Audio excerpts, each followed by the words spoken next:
యేసుక్రీస్తు ప్రభు యొద్దకు రాకంటే ముందు మనకు క్రమశిక్షణ అంటే తెలియదు.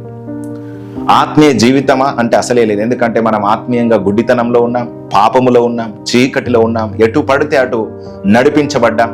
ఒక వావి వరసలు, పద్ధతులు, లేకపోతే ఒక క్రమశిక్షణ కలిగిన జీవితం అనేటువంటిది లేదు. ప్రార్థించడం అంటే తెలియదు, వాక్యం అంటే తెలియదు, దేవుని మందిరం అంటే తెలియదు, విశ్వాసం అంటే తెలియదు, పరిశుద్ధత అంటే తెలియదు, ఏది చూడాలి, ఏది చూడొద్దు, ఏది మాట్లాడాలి, ఏది మాట్లాడొద్దు, ఏ విధంగా ప్రార్థన చేయాలి, ఏ విధంగా మనము భారములను భరించాలి, ఇతరుల కొరకు ఏ విధంగా మనము సాక్రిఫైస్ చేయాలి, ప్రేమ ఏంటి, సహనం ఏంటి, కనికరం ఏంటి, ఈ విషయాలు ఏవి కూడా మనకు తెలియదు. మనము దేవుని ప్రేమ చేత ఆకర్షించబడి ఎప్పుడైతే యేసుక్రీస్తు ప్రభు యొద్దకు మనం వచ్చామో ఇమ్మీడియట్ గా యేసుక్రీస్తు ప్రభు వారు ఏం చేస్తున్నాడంటే మనకు తన కాడి వేసి వీటన్నిటిని కూడా ఆయన మనకు నేర్పించాలి అని చెప్పేసి అనుకుంటున్నాడు.